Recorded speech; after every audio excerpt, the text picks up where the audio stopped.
सारथी। नमस्कार, उत्तराखंड की खबरों में आपका स्वागत है। मैं हूं मनोज। मानस खबरों का रुख करेंगे उससे पहले आपको दिखाएंगे इस वक्त की अहम सुर्खियां। नामी सरकार के 4 वर्ष पूर्ण होने पर कार्यक्रम आयोजित 21 मार्च को रक्षा मंत्री राजनाथ सिंह हल्द्वानी में कार्यकर्ताओं को करेंगे संबोधित। हाईकोर्ट पहुंचा आईपीएस अरुण मोहन जोशी और नीरू गर्ग के डेपुटेशन का मामला। हाईकोर्ट ने राज्य सरकार से मांगा जवाब। ईसाई राजधानी के साथ ही गैरसैंण के लोगों को बुनियादी सुविधाओं का इंतजार। स्थानीय बोले ग्रीष्मकालीन राजधानी कागजों में धरातल पर नहीं। उत्तराखंड में बढ़ते तापमान के साथ जंगल की आग की घटनाओं की संख्या में बढ़ोतरी। 27 दिन में 73 घटनाएं सामने आई। देहरादून में रसोई गैस कालाबाजारी पर बड़ी कार्रवाई। 2 गिरफ्तार है। 19 सिलेंडर जब्त। गैस आपूर्ति और शिकायतों के लिए कंट्रोल रूम सक्रिय। राम गंगा जल विद्युत परियोजना बंद होने से निचले स्तर पर पहुंचा राज्य का बिजली उत्पादन। ग्रामीण समेत कई क्षेत्रों में बिजली कटौती जारी। आप देख रहे हैं के न्यूज, खबरों का सारथी। और अब खबरें विस्तार से। अहम खबर देहरादून से, जहां मौसम का बदला है मिजाज। शाम से शुरू हुई झमाझम बारिश। सुबह से ही आसमान में छाए थे बादल। भारी बारिश के चलते जिले में एक बार फिर बढ़ी है ठंड। मौसम विभाग ने जताई थी सुबह में बारिश की संभावना। प्रदेश के कई हिस्सों में जताया था बारिश का पूर्वानुमान। भारी बारिश ने जिले में एक बार फिर से ठंड की दस्तक दी है। सुबह से ही आसमान पर छाए थे बादल।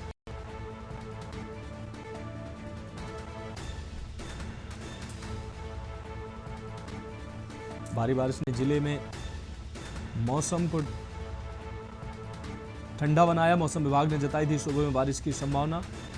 प्रदेश के कई हिस्सों में बारिश का जताया था पूर्वानुमान।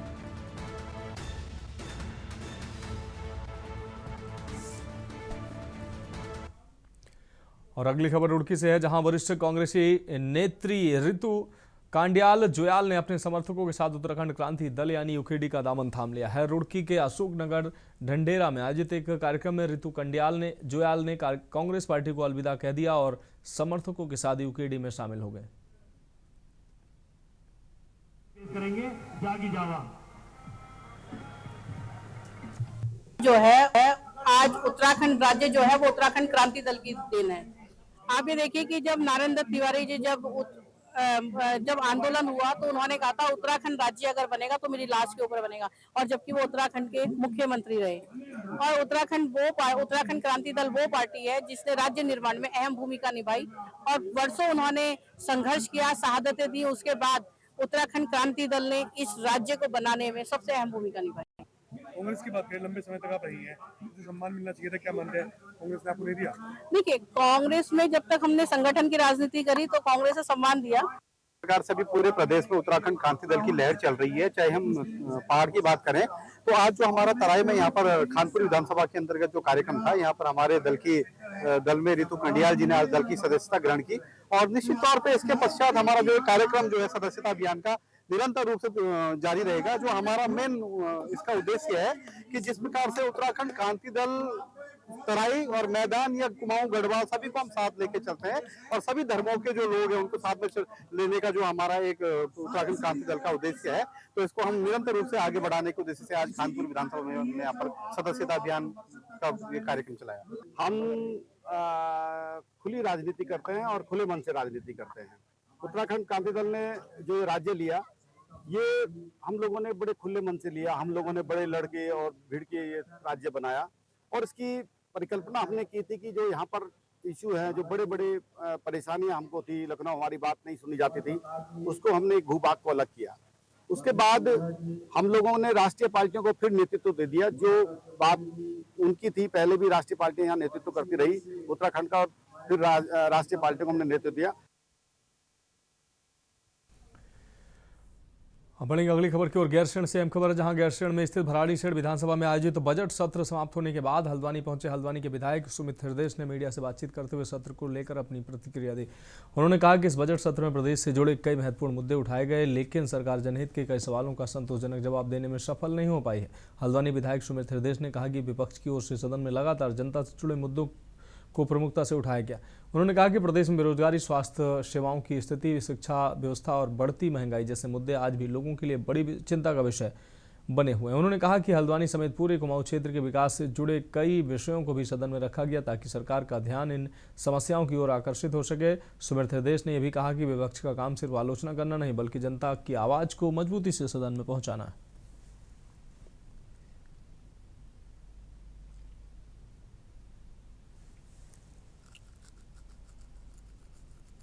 सामने पूरा प्रसारित हुआ है। एक एक विषय मैं देख रहा हूँ, कई ऑनलाइन चैनल्स, कई टीवी चैनल्स और हमारे अखबारों ने, स्थानीय पत्रकारों ने बेहद ही जो सारे मुद्दे अगर कुछ छूट भी गए जो जनता नहीं देख पाई उनको भी कवर करा। और कोई ऐसा विषय मेरे हिसाब से नहीं रहा जो विपक्ष ने इस जनता की दर्द, इस प्रदेश की, अपने क्षेत्र की ना उठाई हो।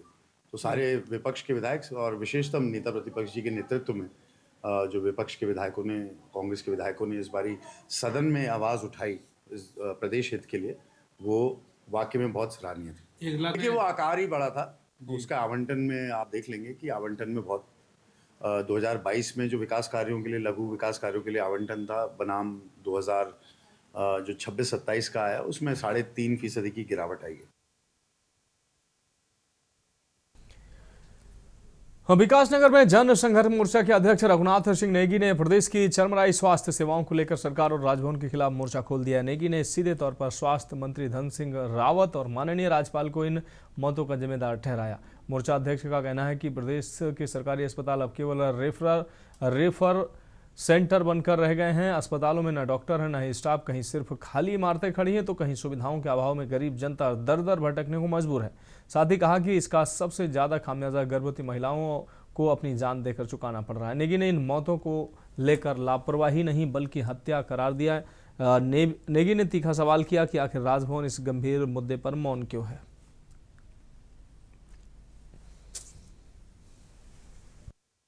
समाचार पत्रों में भी देखते हैं कि जनपद में, कई जनपदों में, प्रदेश भर की मैं अगर बात करूं तो लगातार ये न्यूज आती है कि जो प्रसूता पीड़ित महिला है, जो गर्भवती महिला है, हमारी बहन है, उसने इलाज न मिलने की वजह से दम तोड़ दिया। समुचित इलाज इन सरकारी अस्पतालों में नहीं मिल रहा है तो ये एक तरह से ये मौत नहीं है, एक तरह से जो हमारी बहन है उसकी भी मौत हो रही है। जो साथ में जो भ्रूण है जिसकी असमय जो काल का ग्रास बन रहा है, तो निश्चित तौर पे ये हत्याएं हो रही हैं। ये हत्या का इसको हम नाम देंगे और इसके लिए सीधे तौर पर जो जिम्मेदार है वो स्वास्थ्य मंत्री है और हमारे गवर्नर साहब है, जिनकी दूरदर्शिता, इनके निकम्मेपन की वजह से आज ये सारा का सारा तांडव इस प्रदेश में हो रहा है। आज पूरे प्रदेश की अगर मैं बात करूं, सरकारी अस्पतालों में स्वास्थ्य सेवाएं बिल्कुल बदहाल है। विकासनगर स्थित राजकीय आईटीआई मैदान में प्रधानमंत्री विश्वकर्मा योजना प्रदर्शनी एवं व्यापार मेले का 2 दिवसीय आयोजन शुरू हुआ। मेले के उद्घाटन समारोह में नगर पालिका अध्यक्ष धीरज बॉबी नौटियाल मुख्य अतिथि के रूप में शामिल हुए। आपको बता दें एमएसएमई और विश्वकर्मा योजना के अधिकारी भी मौजूद रहे। मेले में विभिन्न जिलों के कारीगरों और शिल्पकारों ने लकड़ी की नक्काशी, पारंपरिक हस्तशिल्प और हाथ से बने उत्पादों की प्रदर्शनी लगाई। योजना का उद्देश्य पारंपरिक कामगारों को आधुनिक औजार और प्रशिक्षण देकर आर्थिक रूप से सशक्त बनाना और उन्हें डिजिटल मार्केटिंग से जोड़ना है।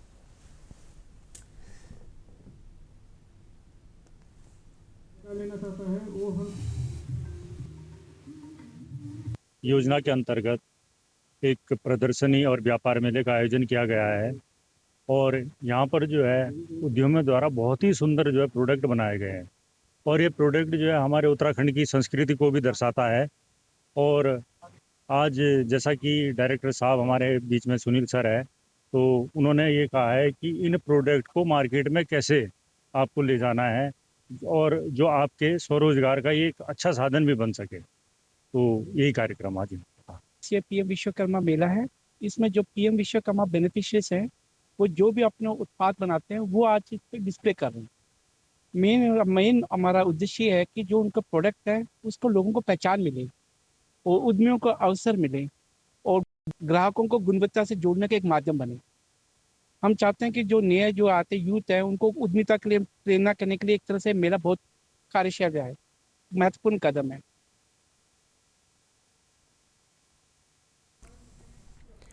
रुड़की के मंगलौर भगवानपुर नेशनल हाईवे पर पनियाला गांव के पास एक भीषण सड़क हादसा हो गया। तेज रफ्तार हरियाणा रोडवेज की बस और गैस सिलेंडरों से भरे ट्रक के बीच टक्कर हो गई, जिससे मौके पर अफरा तफरी मच गई। बताया जा रहा है कि हाईवे पर हरियाणा रोडवेज बस की एलपीजी सिलेंडरों से भरे ट्रक से टक्कर हो गई। टक्कर के बाद बस में सवार यात्रियों में चीख पुकार मच गई। मौके पर मौजूद राहगीर तुरंत मदद के लिए दौड़े और घायलों को बाहर निकालने का प्रयास किया। इस हादसे में करीब 5 लोग गंभीर रूप से घायल हुए।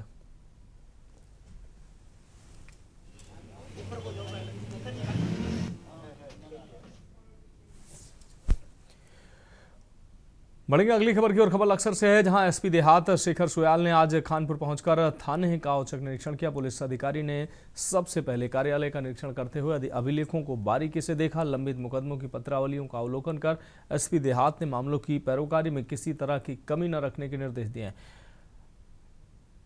एसओ सहित उप निरीक्षकों को भी लंबित विवेचनाओं के शीघ्र निस्तारण के निर्देश दिए। हवालात और शास्त्रागार का निरीक्षण करते हुए मातहतों को जरूरी दिशा निर्देश दिए।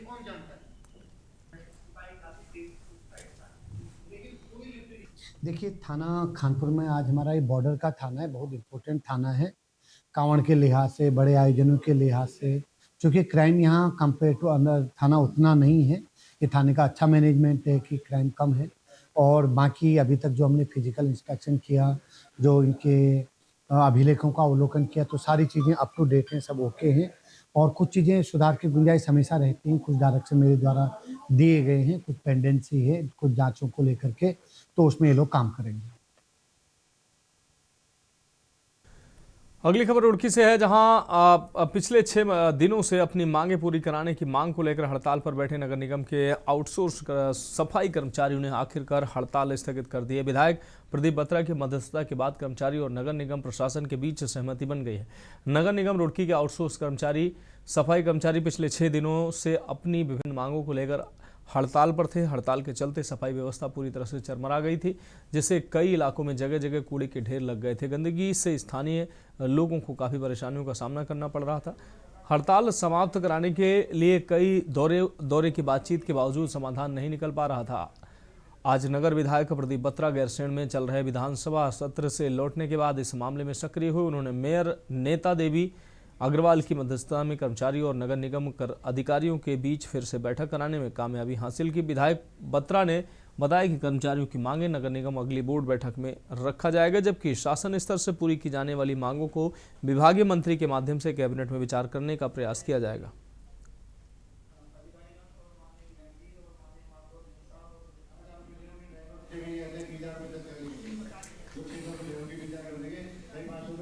बहुत कर्मचारी भाइयों का धन्यवाद करती हूँ कि उन्होंने हमारी मांगी पूरी हुई उनकी। उन्होंने अपना एब्सेंट की, लेकिन यही मांगे उन्होंने 4 दिन पहले भी हमने बोली थी, आज भी उन्होंने बोली, तो ठीक धन्यवाद करती हूँ मैं सभी कर्मचारी भाइयों का। और हमारे विधायक जी ने हमारे साथ में मिलके हमने इसका सभी का समाधान किया और मैं आज ही उन्होंने ये सब चीज़ करा, तो मैं सभी का बहुत धन्यवाद करती हूँ। उन्होंने मानी, मैं उनका बहुत सम्मान करती हूँ। हड़ताल जो है आगामी बोर्ड दिनांक 28 मार्च को जो बोर्ड बैठक होगा तब तक के लिए स्थगित की गई है, ताकि जो कुछ मांगे रह गई है वो बोर्ड में पास हो सके। जैसे कि हमारे मेयर साहब ने और पार्षदों ने कहा और विधायक जी भी घोषणा करी है कि आने वाले बोर्ड में जो उनके 100 रुपये प्रतिदिन बढ़ाया जाए सफाई कर्मचारी वाहन चालकों का, अगर वो बोर्ड पास हो जाता है तो अच्छा है। और जो शासन का स्तर का मामला है नियमितीकरण का, और ये समान कार्य है।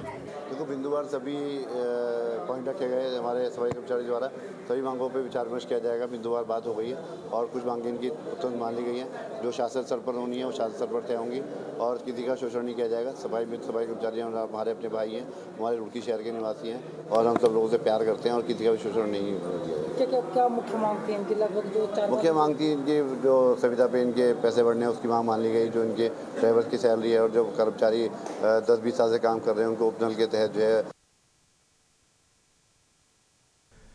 मौसम के अचानक बदलते मिजाज का असर अब लोगों की सेहत पर भी साफ दिखाई देने लगा। सर्दी के खत्म होते ही गर्मी की दस्तक के साथ रुड़की के राजकीय चिकित्सालय में वायरल बुखार, खांसी और जुकाम के मरीजों की संख्या में तेजी से इजाफा हुआ। रोजाना बड़ी संख्या में लोग इन समस्याओं के उपचार के लिए अस्पताल पहुंच रहे हैं। राजकीय उप जिला चिकित्सालय रुड़की के अपर निदेशक एवं मुख्य चिकित्सा अधीक्षक डॉक्टर ए के मिश्रा ने बताया कि मौसम में हो रहे बदलाव के कारण इस वायरल इस समय वायरल संक्रमण तेजी से फैलता है, ऐसे में लोगों को विशेष सावधानी बरतने की जरूरत है।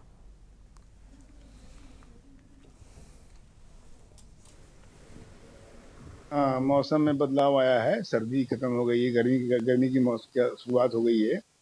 इस मौसम में मरीज बढ़ जाते हैं वायरल के, जो बुखार, जुकाम, खांसी, इस तरह के मरीज ज़्यादा आने लगे हैं।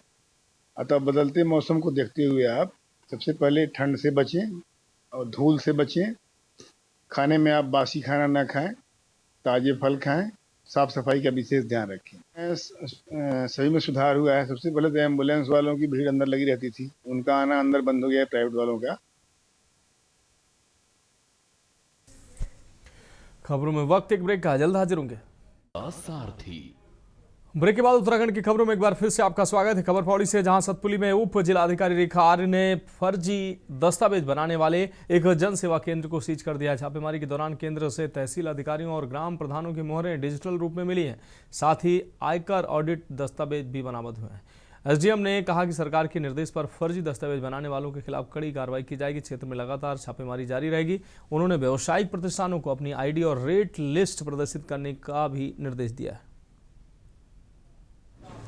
आज हम जो है पूर्ति विभाग और पुलिस विभाग के जो हमारे इंचार्ज साहब हैं, उनके साथ घरेलू गैस का कोई भी जो मैं उसमें कमर्शियल प्रयोग नहीं कर रहा हूँ, उसके लिए छापेमारी की कार्रवाई कर रहे थे, जिसके तहत हम इस स्थान पर भी आए थे, जहाँ हमें एक जनाधान केंद्र दिखा। इसमें हमने उनसे पूछा कि आपके द्वारा रेट लिस्ट भी नहीं लगाई गई है, तो उनके द्वारा कोई संतोषजनक उत्तर नहीं दिया गया। जिसमें मेरे द्वारा उनके सिस्टम को चेक किया गया, जिसमें बहुत सारी अन्य तहसीलों के रजिस्ट्रार कानूनों की स्टैंप जो है डिजिटल फॉर्म में प्राप्त हुई है।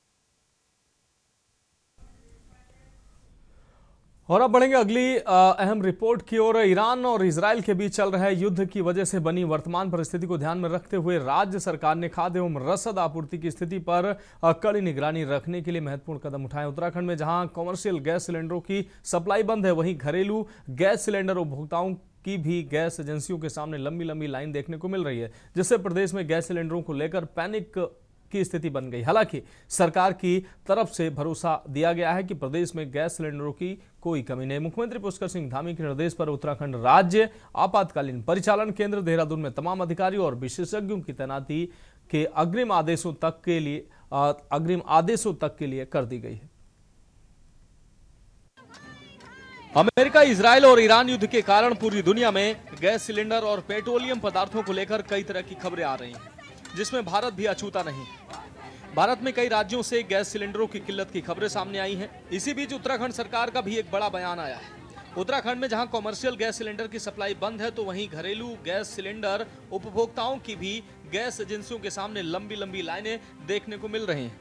मुख्यमंत्री ने कहा कि प्रदेश में खाद्य एवं आवश्यक वस्तुओं की उपलब्धता पर्याप्त है और किसी भी प्रकार की अफवाहों पर ध्यान देने की आवश्यकता नहीं है। राज्य सरकार सभी व्यवस्थाओं पर लगातार नजर बनाए हुए है, ताकि आम जनता को किसी प्रकार की असुविधा न हो। राज्य सरकार की ओर से उठाए गए इस कदम से प्रदेश में खाद्य एवं रसद आपूर्ति व्यवस्था को और अधिक सुदृढ़ करने में मदद मिलेगी तथा किसी भी संभावित आपात स्थिति से प्रभावी ढंग से निपटने में सहूलियत मिलेगी। वहीं बढ़ती गैस की समस्या को लेकर विपक्ष ने हाथों में तख्ती लेकर विधानसभा के बाहर जमकर राज्य सरकार का कड़ा विरोध किया। साथ ही सदन में भी सरकार से जवाब मांग रहा है।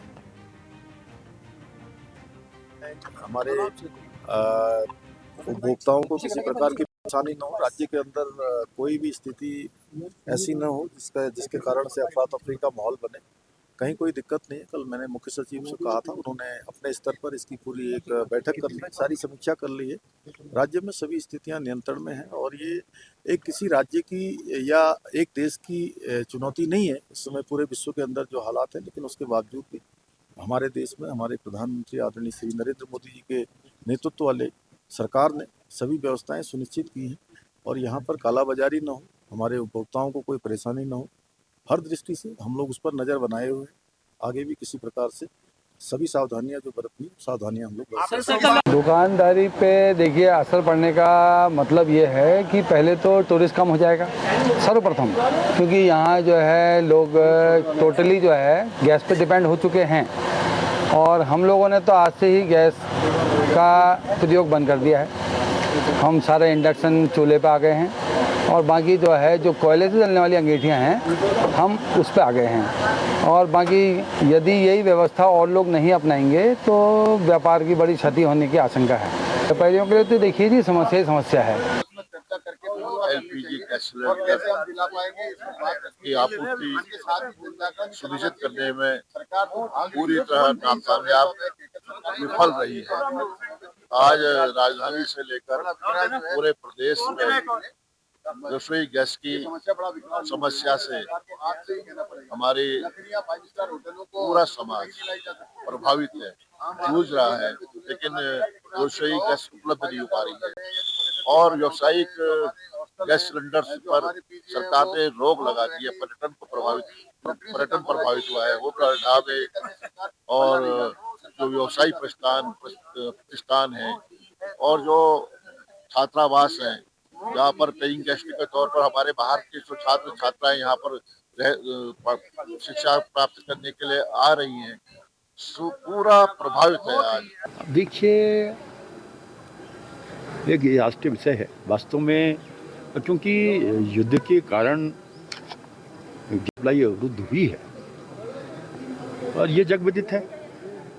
कोई इसका असर भारत में नहीं पड़ा, लेकिन उसके बावजूद भी मैं कल केंद्रीय मंत्री जी का बयान देख रहा था कि हमारे पास गैस व तेल पर्याप्त है और जबकि अन्य देशों में आप देखेंगे कि तेल के दाम भी बढ़े हैं, लेकिन हमारे भारत सरकार ने तेल के दाम यथावत रखे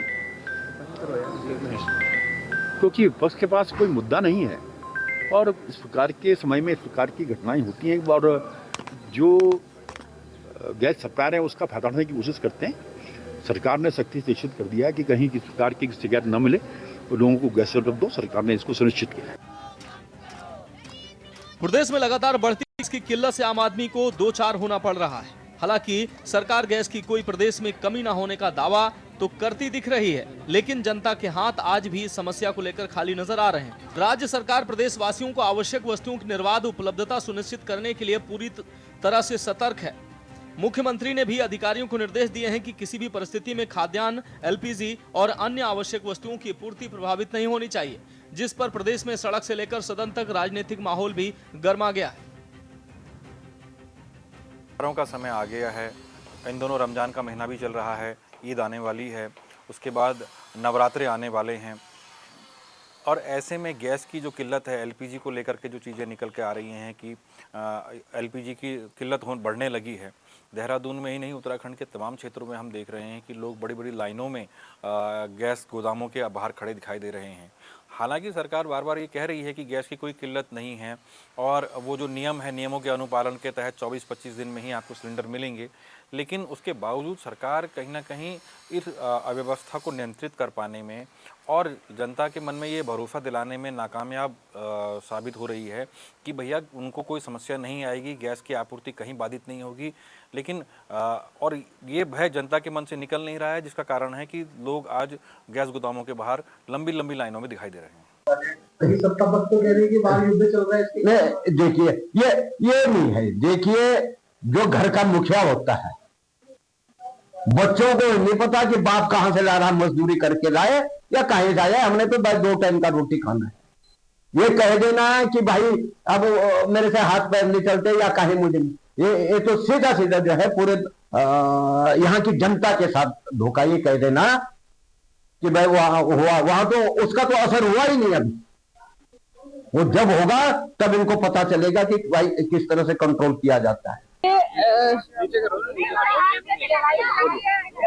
12 साल से केंद्र में और 9 साल से प्रदेश में भाजपा की सरकार है। लगातार बड़े बड़े वादे करके बहुत हुई महंगाई की बार, अब की बार उनकी सरकार 2014 में उन्होंने बोला था, लेकिन 2014 से लेकर लगातार जिस तरीके से खाने पीने के पदार्थ के रेट बढ़ते जा रहे हैं। गैस सिलेंडर अभी आपने देखा होगा कि 65 रुपए घरेलू सिलेंडर और 125 रुपए कमर्शियल सिलेंडर बढ़ा दिया गया।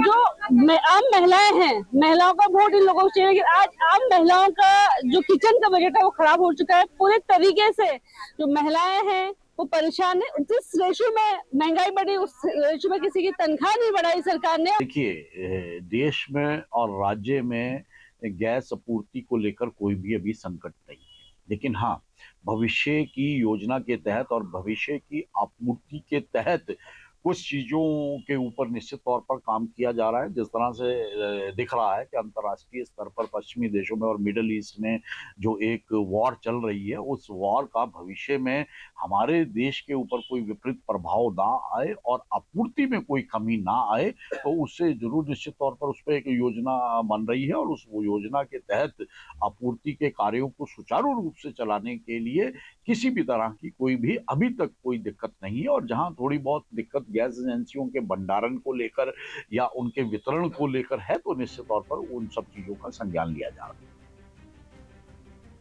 प्रदेश में लगातार बढ़ती गैस समस्या को लेकर आम जनता परेशान है। कई घंटों इंतजार के बाद भी उनको खाली हाथ ही अपने घरों को लौटना पड़ रहा है। ऐसे में एलपीजी संकट को लेकर दून वैली महानगर उद्योग व्यापार मंडल के मुख्यालय में होटल, रेस्टोरेंट, ढाबा व्यवसाय से जुड़े पदाधिकारियों की एक महत्वपूर्ण बैठक हुई है। इस बैठक में व्यापारियों ने कॉमर्शियल सिलेंडर की लगातार कमी पर गहरी चिंता जताई है। देहरादून के व्यवसायियों का मानना है कि सिलेंडर उपलब्ध न होने से उनके कारोबार पर सीधा असर पड़ रहा है और आर्थिक तंगी की स्थिति बन रही है। अगर जल्द ही समाधान नहीं हुआ तो उन्हें अपनी दुकानों को बंद करने की नौबत आ सकती है। ऐसे में घरेलू गैस सिलेंडर के साथ कॉमर्शियल गैस सिलेंडर से प्रदेश में कारोबार का बड़ा संकट देखने को मिल रहा है, जिसको जल्द दूर करना अब सरकार के लिए दिन प्रतिदिन बड़ी चुनौती बनता जा रहा है, जो भविष्य के लिए बेहद बड़ा चिंता का विषय है। Uttarakhand desk report.